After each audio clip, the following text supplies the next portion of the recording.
Hey, Pepin. Woo. Oh, good. What the heck was that? It was like a firework saying, yo, yo. Oh, okay. I like it. I've been thinking a lot lately, ironically, about 4th of July. Why is that ironic? Because you just said fireworks sound. Oh, it kind of goes with it, doesn't it, to me? But, yeah, what were you thinking exactly? I was thinking, wait, so you're saying that's not irony? No, irony is like you wouldn't expect it, you know. Yeah, you wouldn't expect it, but it's true. So you wouldn't expect me to be thinking about 4th of July lately and you to happen to use a firework effect. I think that's irony by definition. I see. So you're thinking about before I did the firework. Exactly. And are we like syncing up right now? I think we are, Nate. We need to talk.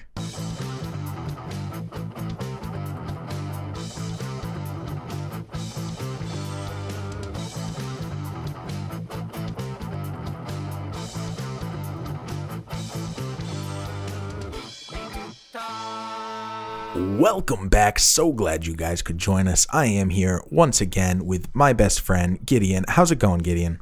I'm doing well. I'm glad to be back. What the fuck? And joining us today is our special guest, Pepin. How's it going, Pepin? I've just been kicked off my own podcast. This is not good. Well, that's okay, because next week you guys will host and I'll be the special guest. Okay, We got a rotating cast. Speaking of rotating cast, 4th of July, am I right? Yeah. It's one of those holidays where it's really confusing what it's about, because it's like, you know, about the Declaration of Independence or something, right? Mm-hmm. I think it was written on some ship while the fireworks, or not the fireworks, the explosions were happening in midair and everything, and that guy's like, yeah, I'm writing this, and oh yeah, that was Jonathan Hancock. Yeah, Jonathan Hancock, and apparently it was on the 2nd that he did it, not the 4th. Well, the 4th was the day that Britain said, "I'm not your master anymore." Was that it? Yeah. Okay. It was Britain's response to it? Yeah, that was the day that Britain said, "No more, this far, no further." I see. So the 2nd was when they just wrote it. Yeah. And so it symbolizes the independence from Britain primarily. Mm-hmm. And for us, it symbolizes fireworks, partially because there's bombs going off. Yeah, the rocket's red glare and the bombs bursting in air. Yeah. Just like Pink said. Yeah, but where does this whole like barbecue stuff come from exactly? Like partying? Charred corpses. Good eating. And it's just celebration in general, right? Mm-hmm. I think it's like a summer thing. Like it's summer, we're all outdoors. We got the grill going. We got charred corpses. Mm-hmm. Yeah. It seems like we turned everything that, like any kind of holiday or anything celebrate, like anything like that, into like a celebration where we eat food and get drunk. Yeah, especially Passover. Yeah. I think that one's all about like not eating, right? Well, I refuse to observe Passover. Is it because of all the racist things about it? Yeah, in general. I'm lost on this, but this is interesting. Oh, that's okay. It's a Jew holiday? Is it? Yeah, it's the one where they put goat's blood on the doors of the people who who weren't supposed to be killed. Mm-hmm. And flaming crosses in their yards. Yeah. Okay, well, maybe I'm confused because I grew up Christian, and I don't want to say we celebrated Passover, but we talked about it when it was happening. Mm-hmm, mm-hmm. So maybe we didn't celebrate it in the same way that Jewish people do. Well, as a Christian, you pass over it. That's why it's called Passover. Really? Yeah. I thought it was because what it was is the Holy Spirit went from door to door killing babies, and then he passed over the doors which had the red Jews. blood. Oh, yeah. Mm-hmm. Yeah, well, there's Jews that didn't have the red blood and they died, or the firstborn. I think it was what one color of blood did the Jews have? Red. Oh. My mother and your mother. I don't remember that one. Okay, I'll stop. No, I think that was one of the Moses plagues. Yeah, the death of all the firstborns. Yeah, I thought that's when it happened. Maybe I'm getting something mixed up here. Yeah. What better reason for a great family holiday than the murder of the firstborn? The mass murder of the firstborns of Egypt. That's a good way to reframe it there. I think there's something with candles involved too. I don't know. But Is okay. parting the Red Sea a euphemism? I know we're way off from 4th of July. We will get back there, but is that a euphemism for like Or going spreading cheeks. going down on an Irish woman or man? It's awfully salty down there. It's all the Jewish religion is all about eating ass. All right, now that the Jews aren't listening, Yeah. 4th of July, the Christian holiday.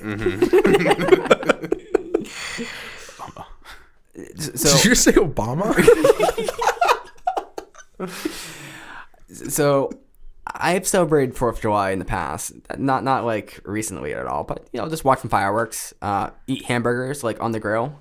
Wait, you don't celebrate 4th of July anymore? Not really. I mean, it's not like I'm not trying to, but it's like kind of like Christmas. Not now that I'm old, it just doesn't. Or Easter. There we go, Easter. Yeah. Now that I'm older and don't have a family or anything, and just kind of doesn't happen. Did your whole family die? Yeah.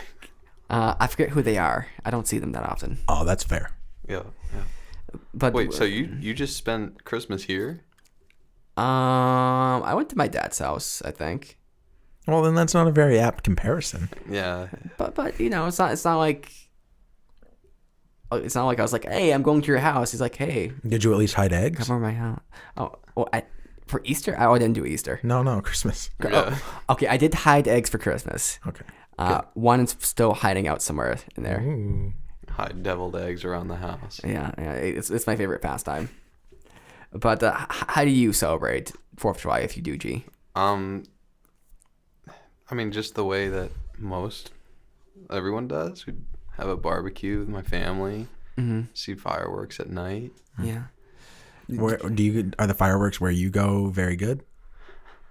Or do you go to like a different town because you're like they got the real shit? No, I mean it's pretty nice from where we're at in Kennebunk there, and we can see the York fireworks across the bay. Oh, double fireworks. Yeah, but I mean those are distant fireworks, but it's still kind of cool to see. Like, oh, there's bombs over there too.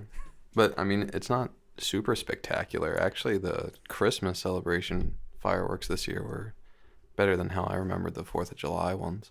Do you connect the 4th of July up to these ideas of independence and kind of like a national pride? But you connect those ideas up? I mean, I definitely do connect it with national pride. I like to wave the American flag and stuff. And part of it's tongue-in-cheek. Part of it is maybe a legitimate pride in being American.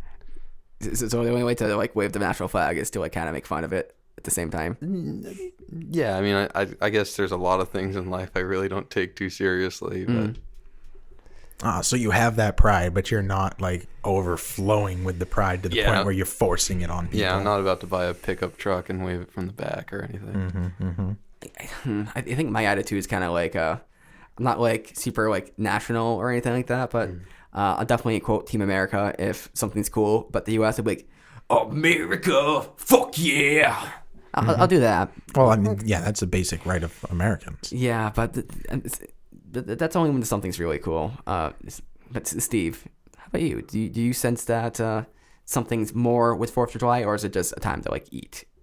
I don't really do anything for 4th of July. I'll probably do nothing. I'll probably sit at home and that'll be that. And I won't go to fireworks. Is it something you're against, or? No, I'm just lazy. I lit my own fireworks this last 4th of July. That was fun. There you go. Yeah.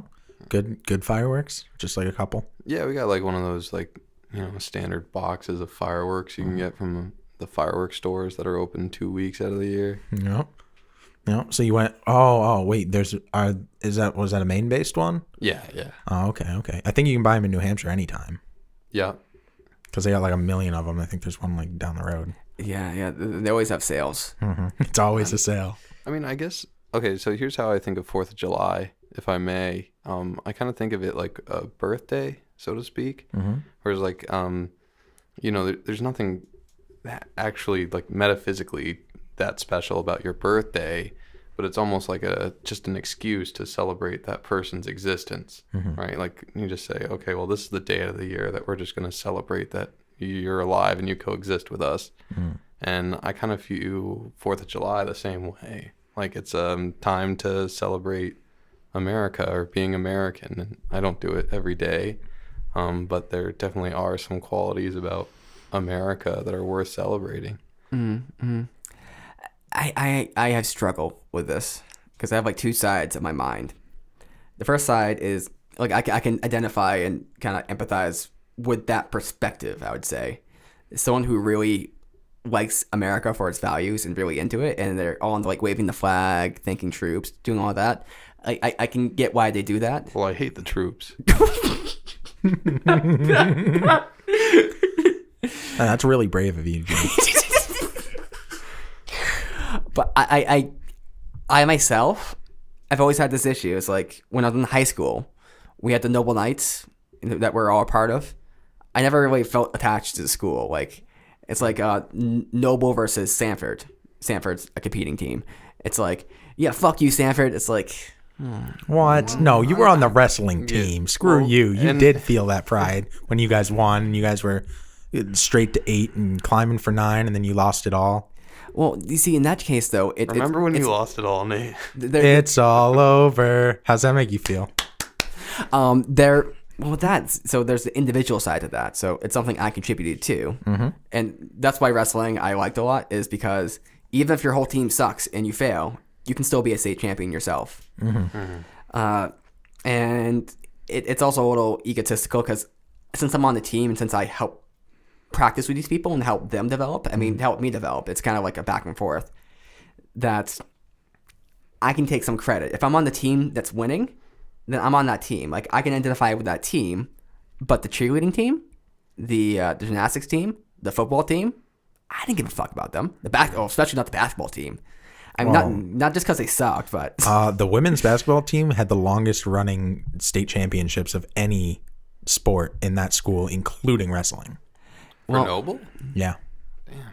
Yep. I mean, They were really good every year. I still didn't care. I think it was the steroids. If I may, I'd like to make a distinction between maybe the high school analogy. The reason that I never felt like that school spirit, like I felt spirit in quotes with my team, right? Because for the reasons you said, help each other practice or whatever.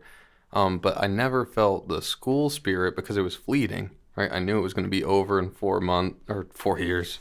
4 months high school. Go on. 4 months high school.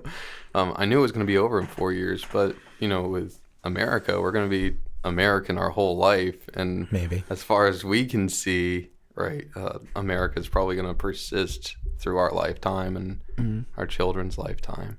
So there's something a little more permanent about it.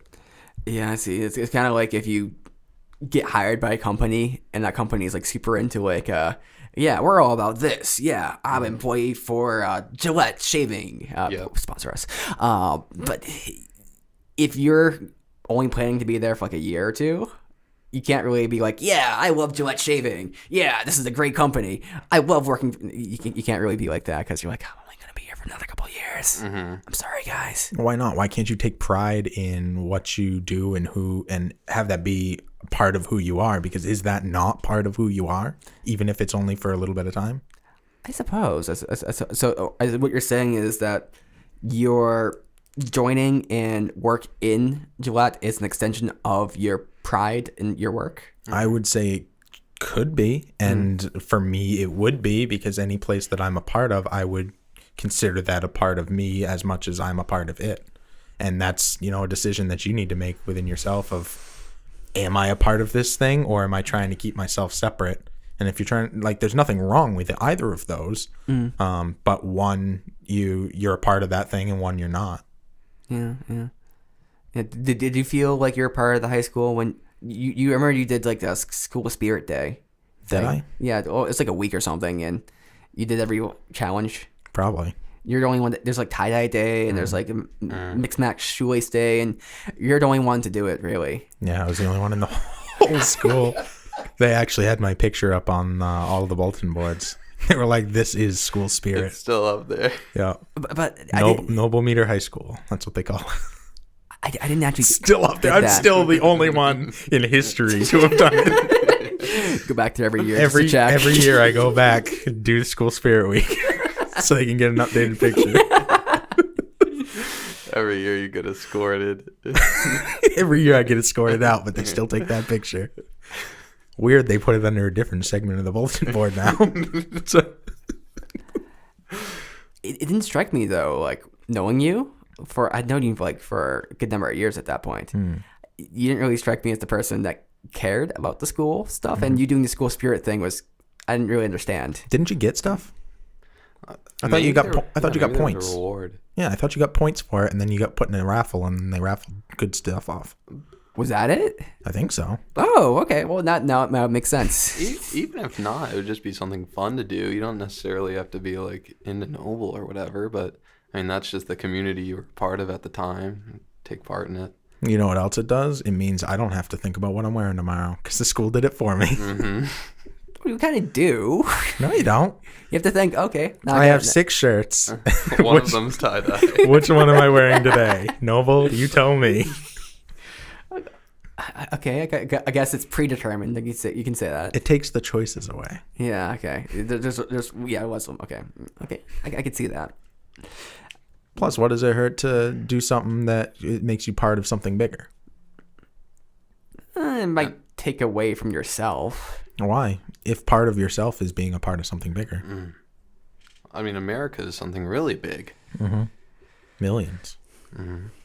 At which point one becomes irrelevant. But from my point of view, I'm kind of separate from, I can see there's certain arguments I can buy, right? Because the first argument is, I mean, this is gonna get kind of cringy here, but a lot of American culture comes from like the Protestant Christian culture, like our ethic and how we kind of act in a way, like we're very productive and stuff. I can definitely say I'm entrenched in American culture in that way, the way that I behave and act. It's not like European culture, which is a little different. Yeah, putting these Europeans on blast. Well, it's not bad. Or Canadian culture where they apologize for everything. Mm-hmm.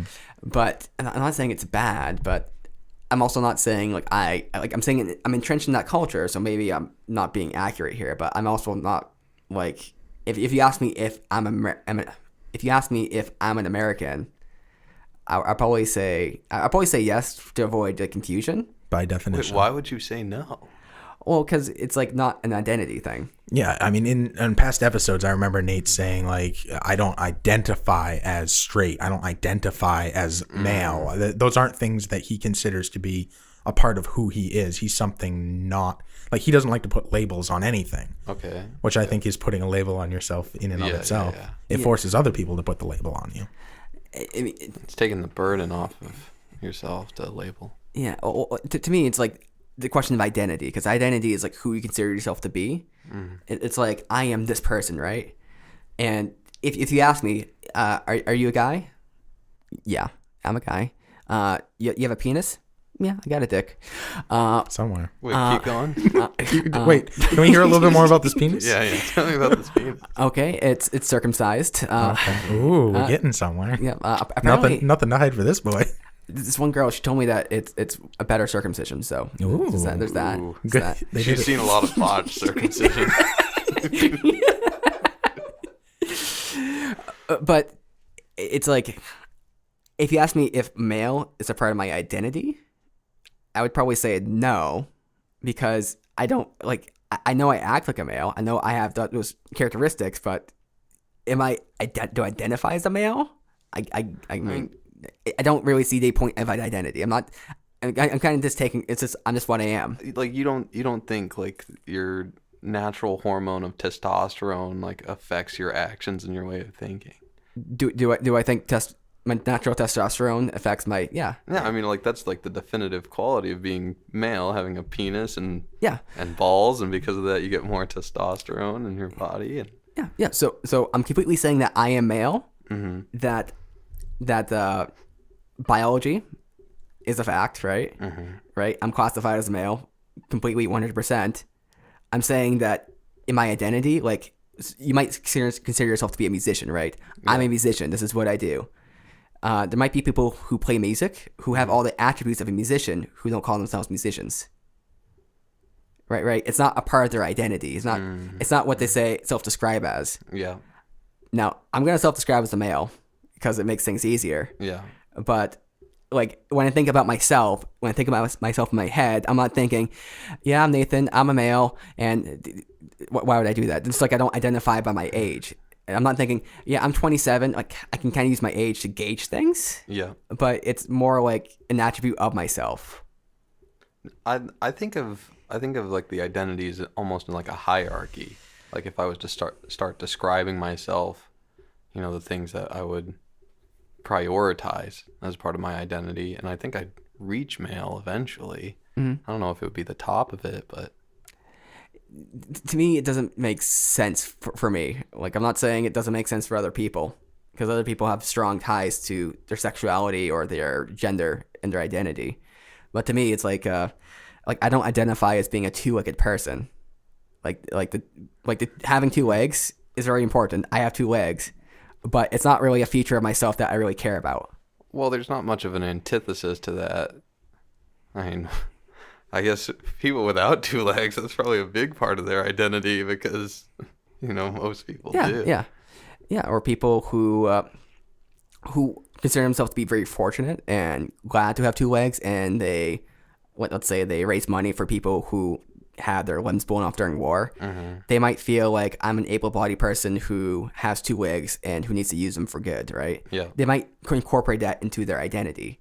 So, they might take that feature of themselves, this baseline physical feature, and make it into something which they consider to be themselves. Yeah.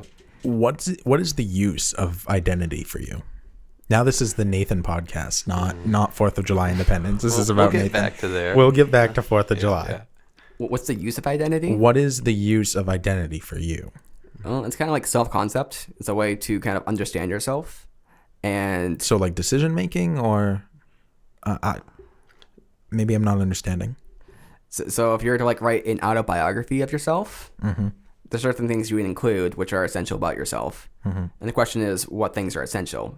Okay. You could get a little bit meta there, because it's not just, if it's an autobiography for yourself, only that you read, let's say only that you read. Oh, okay. I'm like, how would you do an autobiography for somebody else? I mean, like a journal. Okay. If it was a journal, I'm not really gonna bring up, that I have a penis very much. Oh, I might actually. Actually, that's exclusively what it is. My penis. That's like, You ever see The Shining? It's that. Only I have a penis. But I'm not gonna bring up that I'm a male over and over again, because it's not a big part of my life. It's just kind of what I am. All work and no dick. Right, but if I was writing autobiography for other people to be held for public consumption, that's something I communicate to people, because that's something people would want to know. It's like when you read a story, one of the things you want to know is this a girl or a guy? So the identity is for your own reference. It's how I conceptualize myself. Well, I mean, wouldn't that part of your identity come out organically without you just saying it? Like, you don't have to say oh, I'm a male and I do this because I'm a male, but you might talk a lot about your attraction to women, and that has nothing to do with being male, but go on. Well, I mean, being a heterosexual male, right? You might talk about your attraction to women. Your masculine qualities would come out naturally as you talk about yourself, even though you're not necessarily saying I'm male, right? And associating certain things with being male. And that's sort of what I was getting at with the testosterone is, those hormones have effects on your actions and how you think, and so whether you identify that way or not, it's a part of who you are, and that comes out in decisions and the way you think in all of those ways, is what you're saying. Yes.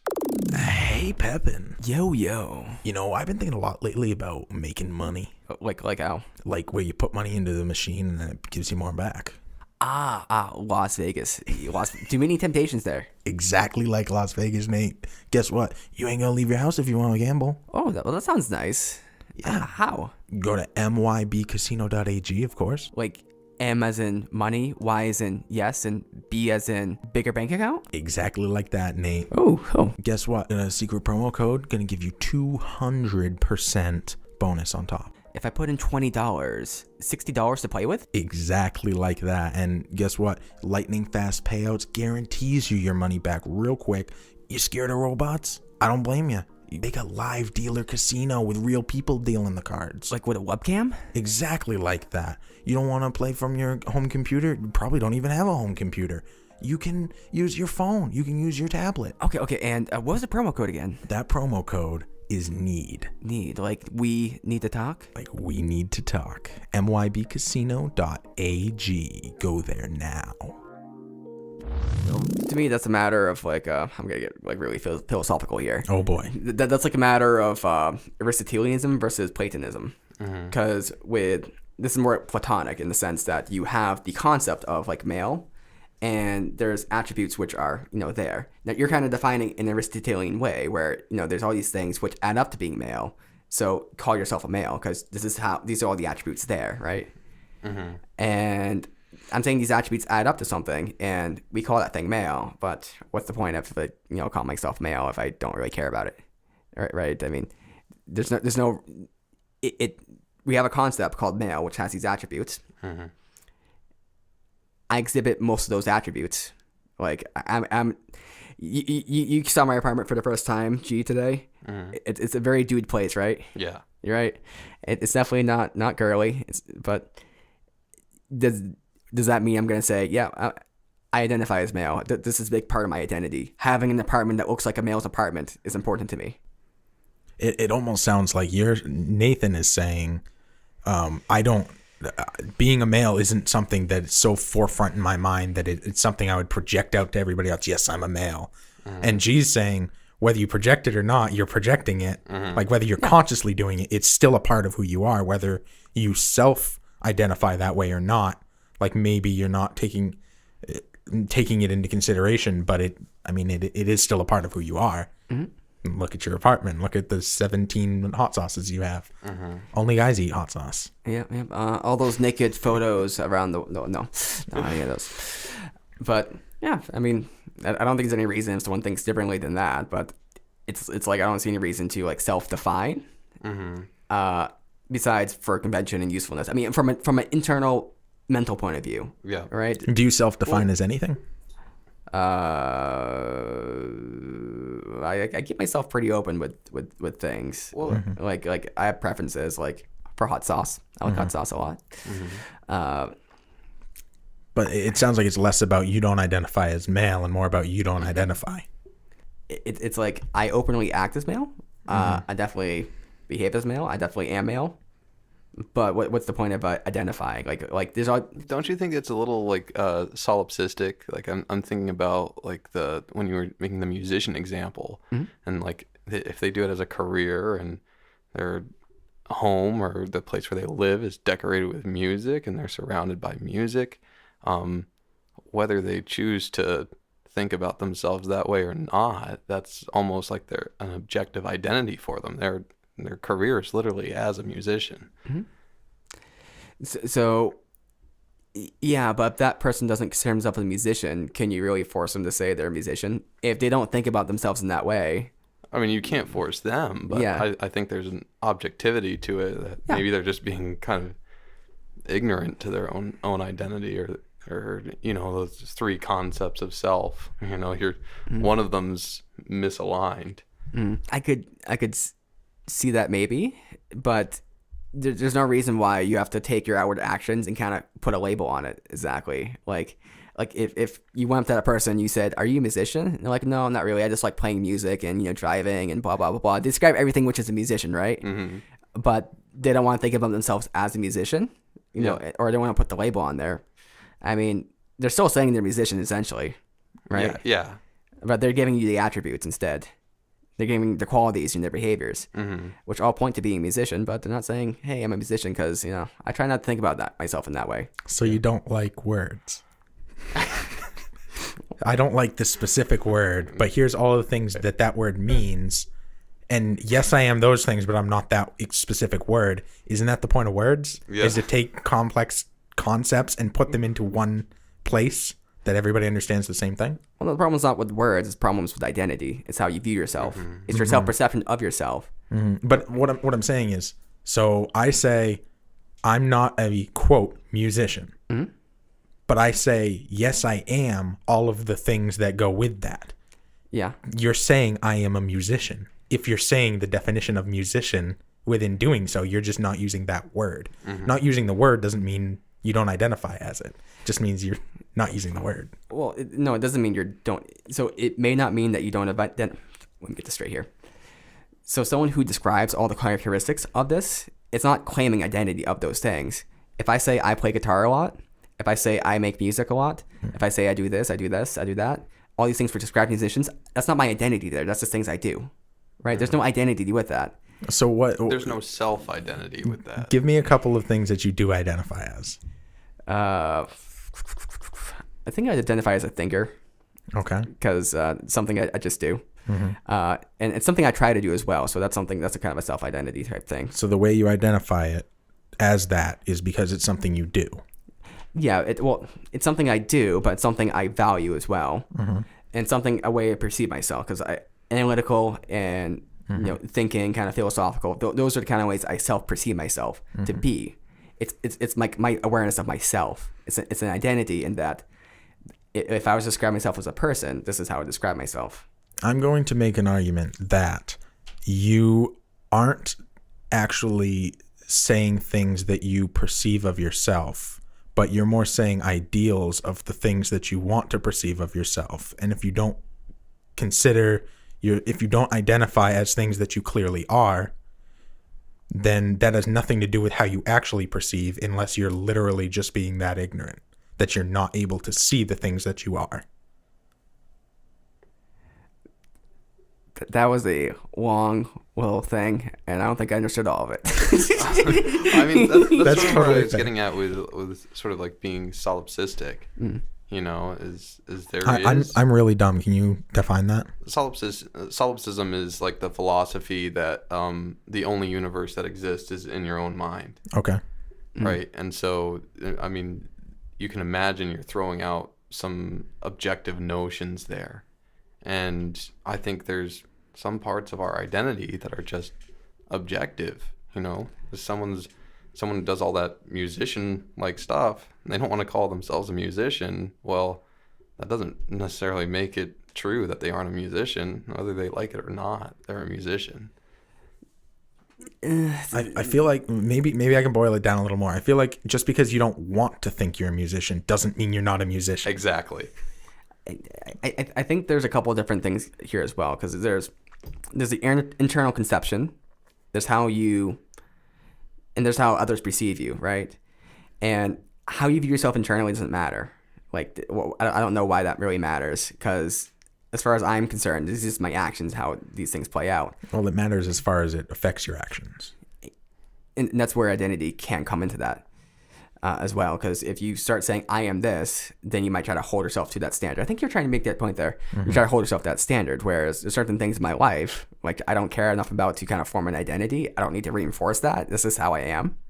Why do I need to like say I'm male so I can act like a male? It's not necessarily about a need. It's about an ability to recognize yourself, recognize what you are, whether you're actively trying to do it or not.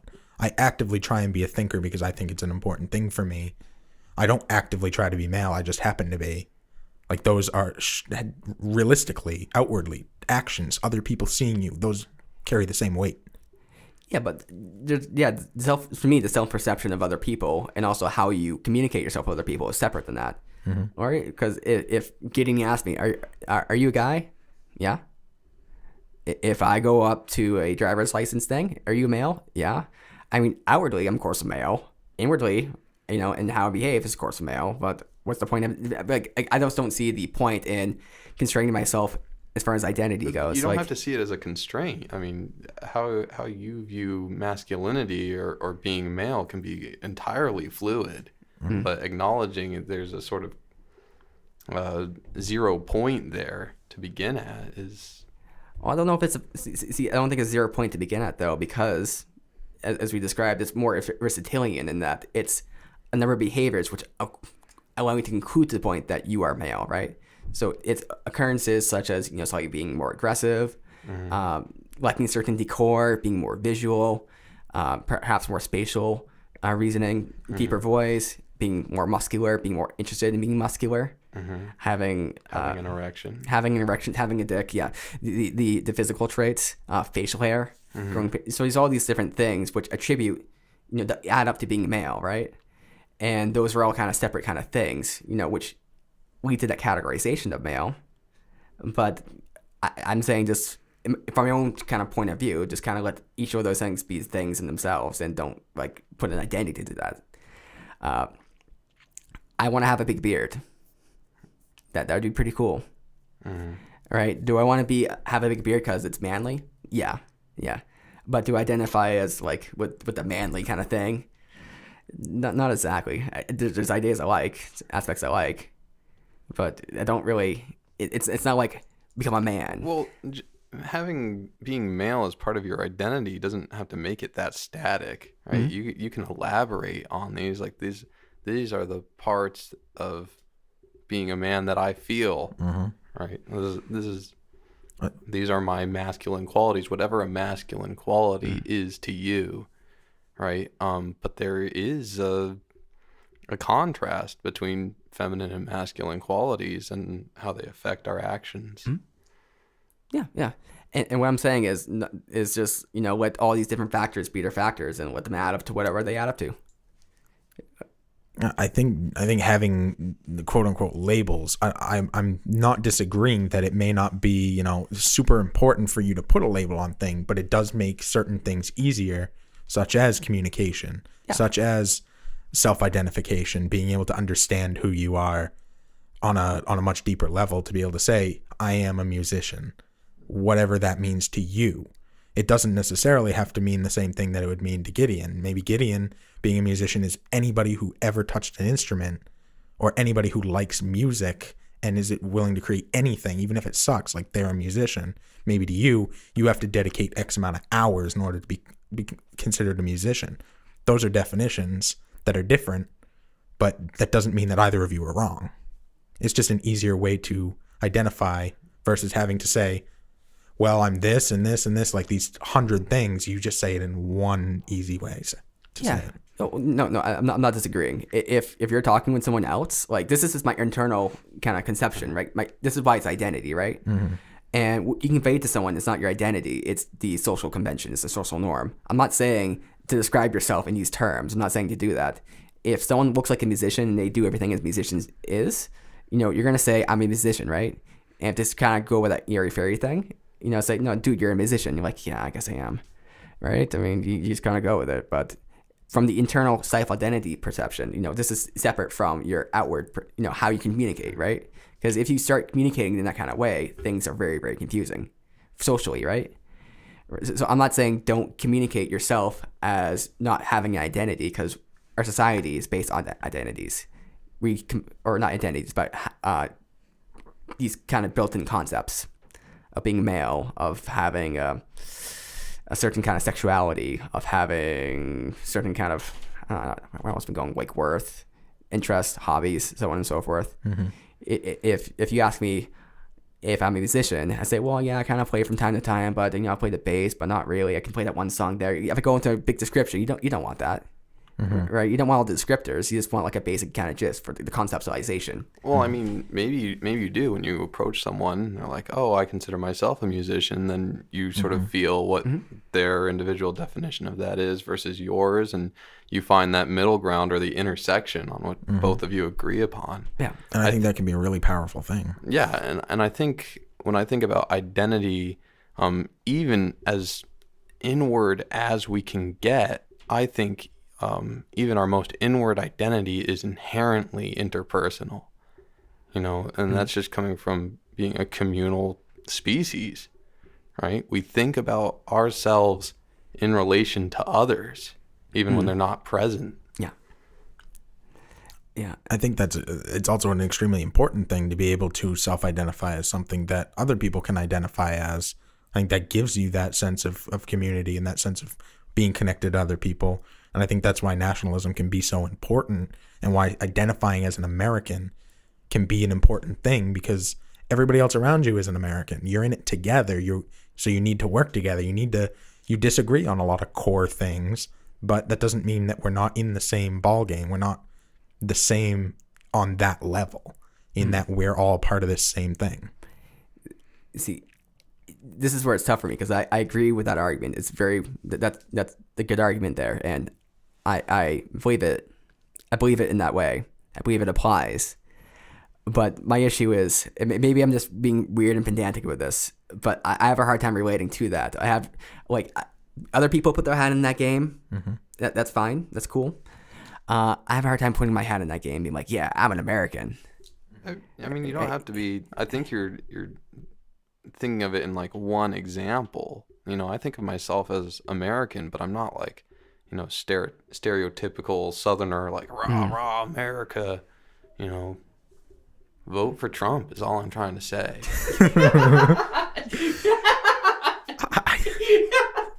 I think that's a really good distinction to make.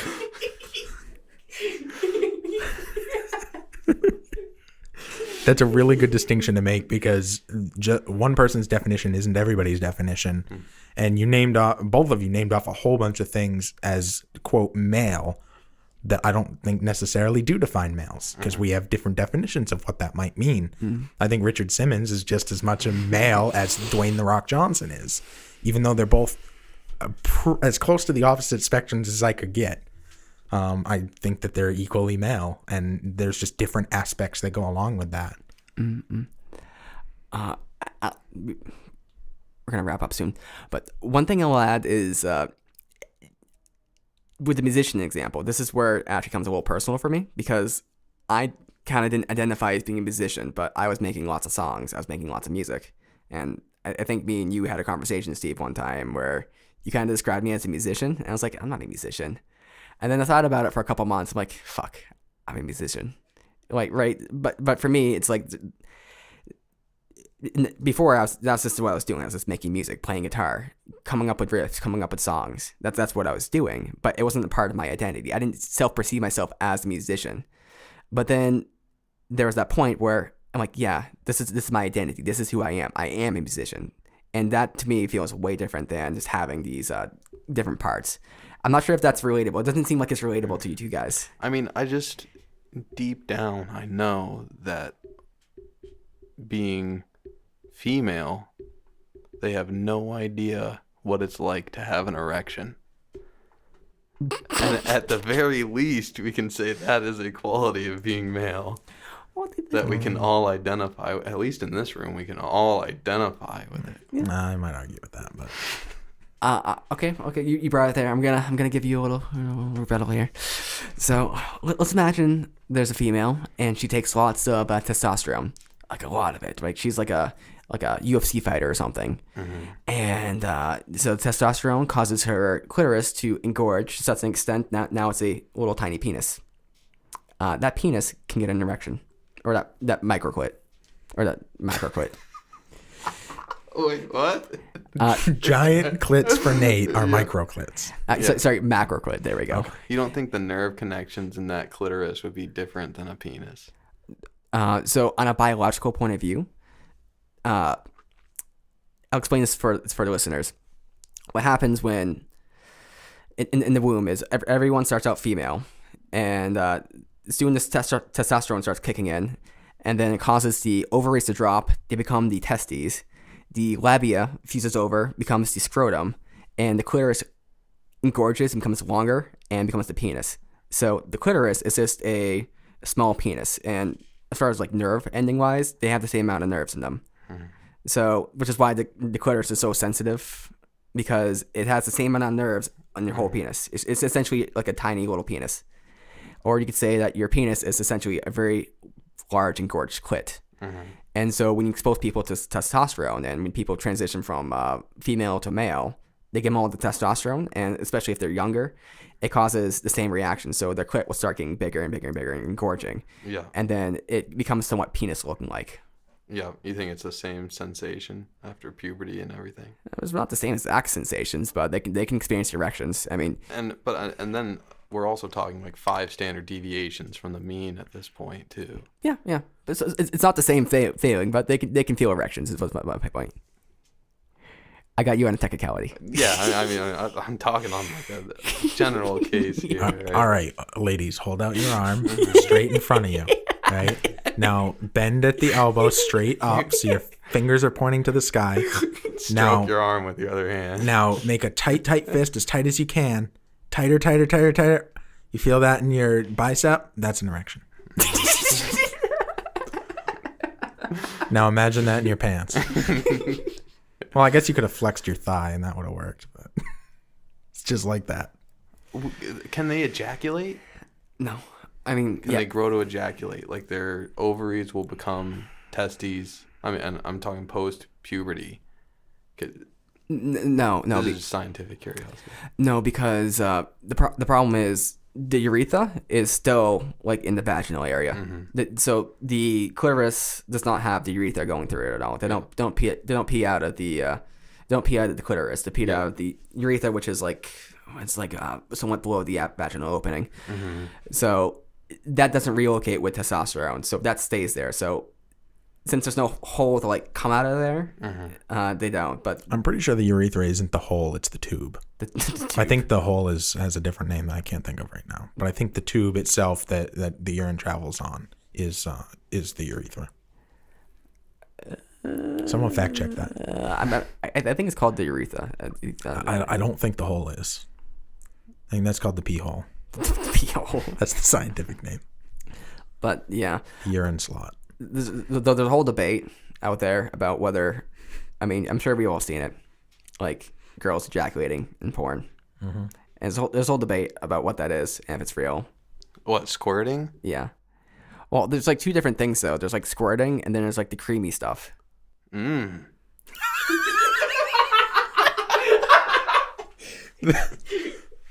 you just said what was on all our minds. Happy 4th of July, everybody. Get you some of that creamy stuff. Talking about creamsicles, okay? It's warm. It's very warm out right now. Freeze that, make some creamsicles. You know what's also creamy? Our Facebook page. No, fuck Facebook. Okay, we're getting into this now, okay? Facebook took down all of our posts of our own episodes on our own page that were completely innocuous. They were in no way violating any community standards. They took them down from all the way back in January. Right now, while we're recording this, it's April. They took 4 months worth of posts down because they said they were spam on our own page, which is bullshit. Now, technically, Libsyn is the one posting them, not us. But we're the ones who tell Libsyn to post it, and we gave them the permission to do so. Therefore, it's us posting it. So I claimed these as ours. I'm like, okay, they made a mistake. They still have them taken down over a week later. And the last episode was our 90s episode with Damn You Diary. And guess what? There was nothing bad in that one. Nothing. We talked about guts. We talked about figure it out. We didn't fucking talk about stuff that we've talked about in earlier episodes that they kept up. So you know what, Facebook? You can go fuck yourself. Everybody should follow us anyway, though. At facebook.com/We Need to Talk Show. Or check us out on Twitter at We Need to Talk Show. No, it's WNTT1. Yeah, also, we have a Patreon. You can donate to us there. We'll love you indefinitely. I mean, as long as you keep giving us money. Really. We'll love you right until the last cent drops into our account. Yeah. That creamy cent. Wait, that might mean something different. You know, there's actually a podcast group, a network based just in New Hampshire for New Hampshire-based podcasts. And it's called podcastnh.com. And you can find us on there. That's probably the easiest way to find us because it's real simple to remember. Podcastnh.com. We also have a website, which is in the works. It'll be out soon. It's going to be very, very cool. You might even see pictures of us. I mean, not just the cartoon version of us, but like a real picture. A real nude picture. Nude? Of Gideon. Oh. No. Well, My male penis. He didn't know about it till right now. Hey, G, we need to talk. Oh, yeah.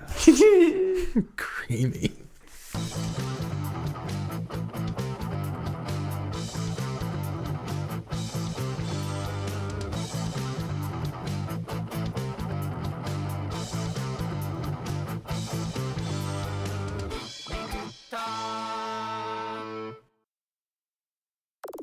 Hey, Pepin. Yo. Do you usually subscribe to entire podcasts, or do you look for specific topics? Well, I try using the search function on my podcast player on my phone. It doesn't work too well. Try using Google. Google, it's not really set up for it, so I honestly have trouble. Why don't you just use Listen Notes? Listen Notes? What's that? It's a search engine for podcasts that doesn't just search for the terms you're looking for in the title of the episode or the title of the podcast, but from inside the episode itself. Meaning if you're looking for a specific topic, you can find specific podcast episodes that are about that topic. You know, that sounds a lot easier than spending the hours and hours I have just trying to find the exact right keywords to actually get it to bring up the episode. I mean, usually I just get like a million how to start your own podcast articles. It's really annoying. So that sounds a lot better. Exactly. When you're looking for something to listen to, just go to listennotes.com, type in a topic you're interested in, and you'll get instant gratification, useful results. That's listennotes.com. Check it out now.